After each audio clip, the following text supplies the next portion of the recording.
नमस्कार, आप देख रहे हैं मेयर दर्शन के आज के बुलेटिन में आप सभी का स्वागत है।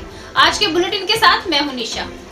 जैसा कि हमारे सभी जानते हैं आप लोग कि लॉकडाउन 4 स्टार्ट हो चुका है और लॉकडाउन 3 खत्म हुआ है। जैसा कि हमारे प्रधानमंत्री ने बताया था कि लॉकडाउन जो 4 होगा वो कुछ नए नियमों के साथ होगा, लेकिन हमारे मेरठ में रेड जोन होने के कारण नए नियम नहीं लागू किए गए हैं। तो इस चीज से परेशान ना हो कि दूसरे राज्यों में कुछ छूट दे दी गई है। हमारे राज्य में, हमारे शहर में भी छूट दी जा सकती थी अगर कोरोना पॉजिटिव रोज सामने ना आते या मेरठ रेड जोन में ना होता, लेकिन मेरठ रेड जोन में है, जिसकी वजह से हम लोग ही परेशान नहीं है, शासन प्रशासन भी परेशान है कि किस तरीके से चैन को पकड़ा जा सके और कोरोना पॉजिटिव को रोका जा सके। तो इसमें हमारे शासन, पुलिसकर्मी, डॉक्टर सभी अपनी पूरी मेहनत के साथ लगे हुए हैं। आप लोगों को लॉकडाउन का पालन कराने में जो सख्ती कराई जा रही है, कुछ लोग इससे दुखी भी होंगे, परेशान भी होंगे कि भाई रोज चालान काटे जा रहे हैं, लेकिन क्या आप सोच सकते हैं कि जो अपनी ड्यूटी निभा रहे हैं उनके ऊपर भी बहुत जिम्मेदारियां हैं। पुलिसकर्मी अगर सख्ती कर रहे हैं तो उसमें भी आप ही का फायदा है। आप घर से अगर खुद ही ना निकले, अपने घर में रहें, तो पुलिस कर्मियों को या किसी भी को जरूरत नहीं है कि आपके ऊपर सख्ती की जाए, क्योंकि आप लोग घर में अगर अपने आप को खुद रख सकते हैं, अपने आसपास को भी इस चीज के लिए जागरूक करें कि घर से बाहर जब भी निकलें जब कोई जरूरत हो, अदरवाइज घर में रहें। तो आप लोग भी सहयोग कर सकते हैं और सभी के सहयोग से इस कोरोना जैसी महामारी से हम लोग लड़ सकते हैं। तो लड़ने के लिए सबको एकजुट होना होगा, सभी को नियमों का पालन करना होगा। शासन को मजबूर ना करें कि वो सख्ती करे। आप खुद को, अपने आप को लॉकडाउन के नियमों का पालन करने के साथ साथ अंदर रखें, स्वच्छ रखें और स्वस्थ रहें। आज के समाचारों के प्रायोजक हैं खेमचंद पहलवान, पूर्व सदस्य Uttar Pradesh Congress committee, Arvind Kumar Gupta, Marwari Bhoj, metro plaza, Delhi road, Meerut, doctor Bina Rani Agarwal, समाज सेविका, और सह प्रायोजक हैं VGS पब्लिक स्कूल, पंचगांव, गढ़ रोड, मेरठ, माधुरी डांस एकेडमी, पल्लवपुरम, मेरठ। अब नजर डालते हैं दिन भर की तमाम सुर्खियों पर, जिसके प्रायोजक हैं जूम डिजिटल मूवी वर्ल्ड। आज की हेडलाइन के प्रायोजक हैं SS public school, mission compound, बच्चा पार्क, मेरठ।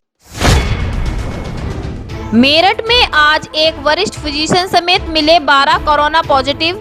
संक्रमित लोगों की संख्या हुई 339। 20 लोगों की अब तक हो चुकी है मौत।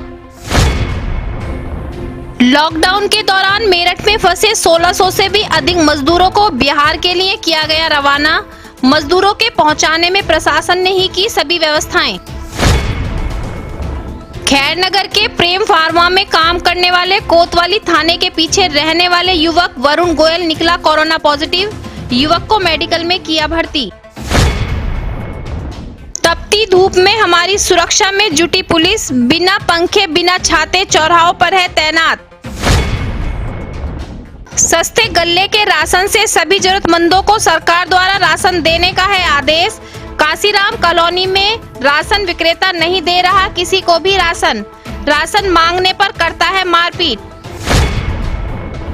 मवाना रोड स्थित गंगानगर में गंगानगर SP के पूर्ण सहयोग से रोज जरूरतमंदों को घर से बनाकर डिस्टेंसिंग का पालन करते हुए बांटा जा रहा है खाना।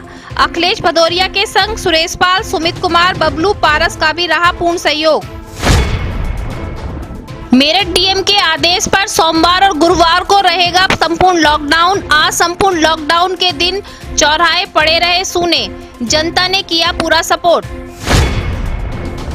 रोज कोरोना पॉजिटिव केस सामने आ जाते हैं, रोज कोरोना पॉजिटिव बम विस्फोट हो जाता है। नए पेशेंट आने से शासन, प्रशासन और जनता में भी हड़कंप मच जाता है। रोज सोचते हैं कि शायद आज कोई पॉजिटिव पेशेंट ना आए, लेकिन शाम होते होते पेशेंट की संख्या बढ़ जाती है। लेकिन साथ में एक राहत की खबर ये भी होती है कि रोज कुछ न कुछ पेशेंट को डिस्चार्ज भी किया जाता है। मेरठ में कोरोना वायरस का कहर लगातार बढ़ता जा रहा है। सोमवार को 12 नए कोरोना संक्रमित मिले हैं। इसमें खैरनगर दवा मार्केट में मेडिकल स्टोर पर काम करने वाला कर्मचारी, वैशाली कॉलोनी निवासी वरिष्ठ फिजिशियन शामिल हैं। अब मेरठ में संक्रमितों की संख्या हुई 339। अब तक मरने वालों का आंकड़ा हुआ 20।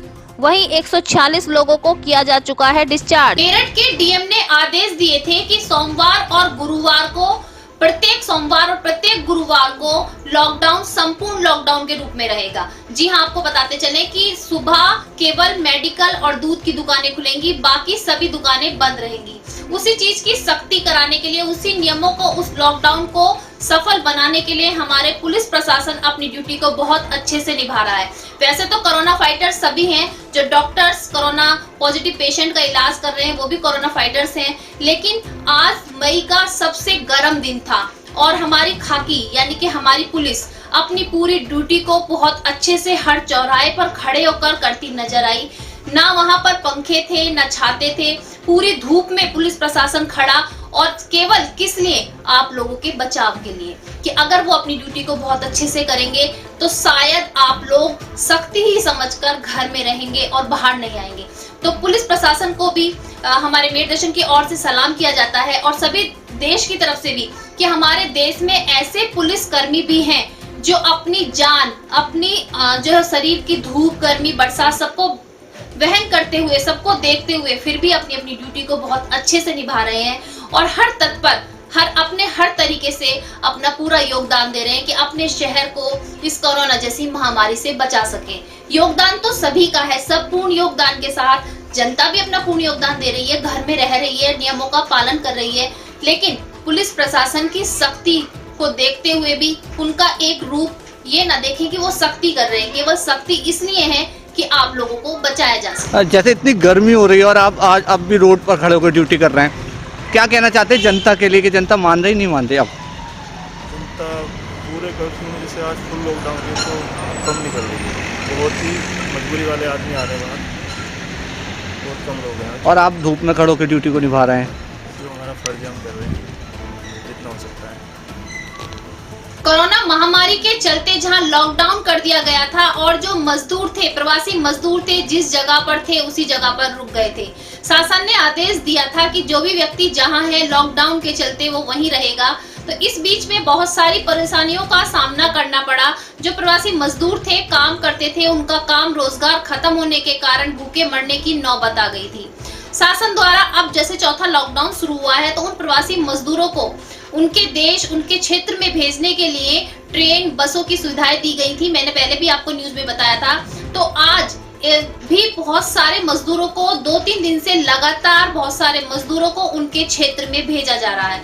जी हाँ, आज भी बिहार के लिए बस से और ट्रेन से बिहार ओरिया गांव के लिए 1600 से अधिक बहुत सारे प्रवासी मजदूरों को भेजा गया है और रोज प्रोसीजर बनाया जा रहा है कि किस तरीके से डिस्टेंसिंग का पालन करते हुए, सभी सुविधाओं को देते हुए उन मजदूरों को उनके घर तक पहुंचाया जा रहा है। उसमें कुछ छात्र भी हैं जो यहाँ पढ़ने के लिए आए हुए थे, लेकिन कॉलेज बंद होने के कारण यहाँ फंस गए थे, तो अब उनको भी उनके क्षेत्र में भेजा जा रहा है। साथ ही शासन उनको पहले सैनिटाइज कराया जा रहा है, मास्क लगाने की गाइडलाइंस दी जा रही है और उनको चेकअप भी किया जा रहा है कि कोई व्यक्ति कोरोना पॉजिटिव तो नहीं है। साथ ही उनके यहाँ से बिहार तक पहुँचने का टिकट और साथ ही खाने की सुविधा के साथ उनको ट्रेन में बिठाया जा रहा है और साथ ही समझाया जा रहा है कि बीच में ट्रेन कहीं भी नहीं रुकेगी।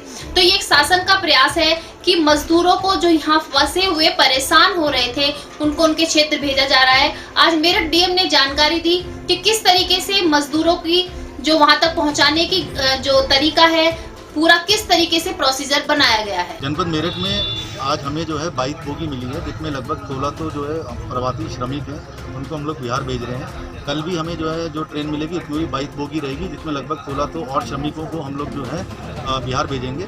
सबकी व्यवस्था हम लोगों ने करा ली है, सोशल डिस्टेंसिंग का अनुपालन किया जा रहा है, सबकी मेडिकल स्क्रीनिंग कराई जा रही है, सबको खाना, पानी और बिस्कुट वगैरह भी हम लोग डिस्ट्रीब्यूट कर रहे हैं। लगभग 4 बजे के आसपास जो है ये ट्रेन जो है यहाँ से श्रमिकों को लेकर बिहार के लिए रवाना होगी।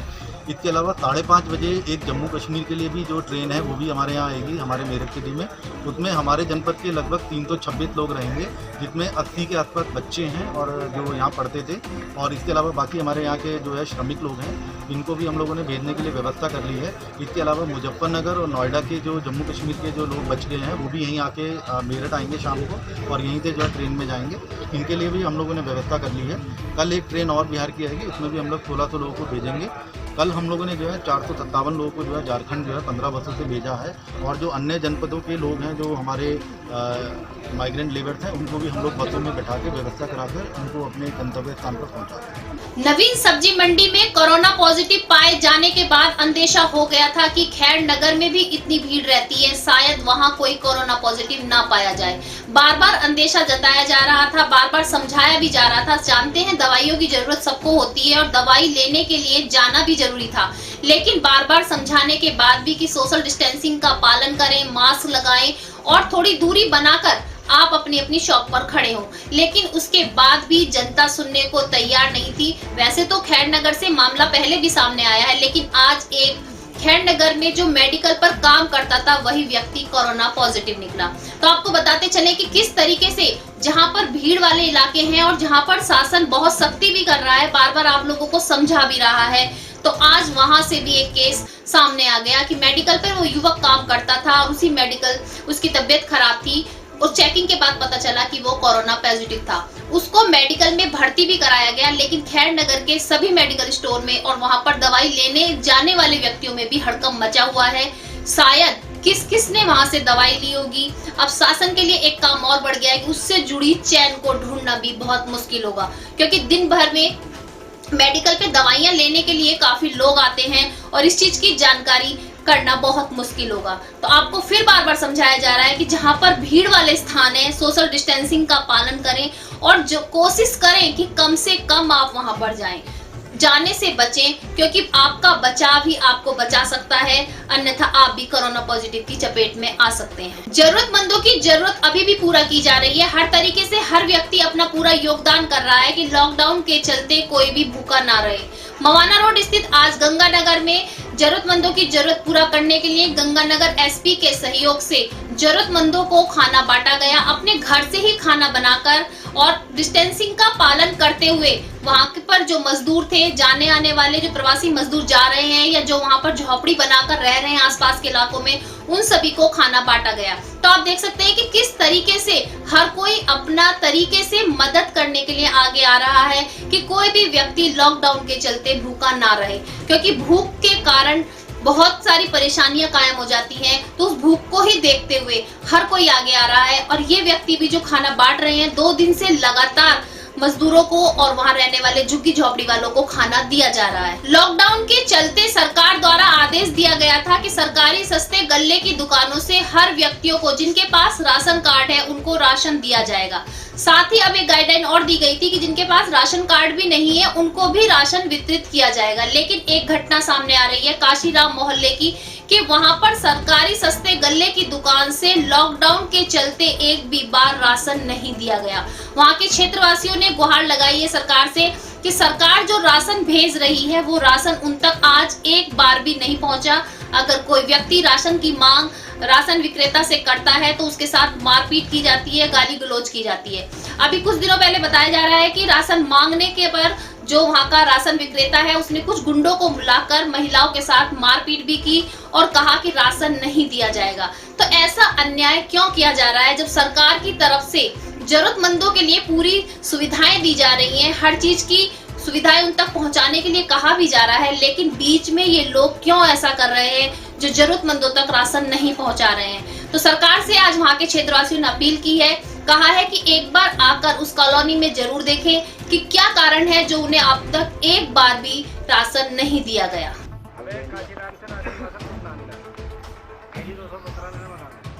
क्या नाम है भैया आपका? कौन सी एजेंसी लगती है आपकी? तो क्या हुआ आपके साथ? आपका मेरे साथ ये हो गया कि लॉकडाउन करना जब तक कमा लेते थे ये बच्चे आज भी का अपनी बेचारा हो रहा करना हो। अभी तक मुझे राशन वाशन सरकार तरफ से कुछ नहीं मिला। 1000 रुपये आए पिछले महीने, अभी तक नहीं मिला। एजेंसी से आपको कोई सुविधा उपलब्ध हुई है? नहीं। आपका राशन कार्ड बना हुआ है? बना हुआ। राशन कार्ड होने के बाद भी आपको गलत में बना हुआ किसी का राशन कार्ड अलाउ नहीं कर रखा, only finger tips. Hello, only finger tips allow नहीं कर रखा राशन कार्ड, तो उसे पंजीकरण से राशन मिलेगा, हाँ या ना? इसका तो पता लगा। काशीराम योजना लोहिया नगर में रहता हूँ। पिछले 10 साल में मुझे कोई राशन आज तक एजेंसी से नहीं मिला, या तो मुझे धमका के भेज दिया गया। तो आज के बुलेटिन में बस इतना ही। तेज और ताजा खबरें जानने के लिए देखते रहिए मेरठ दर्शन। यदि आप भी मेरठ दर्शन के माध्यम से कोविड-19 को लेकर जागरूकता संदेश देना चाहते हैं तो नीचे दिए गए नंबर पर संपर्क करें और सब्सक्राइब करें एमडी न्यूज मेरठ।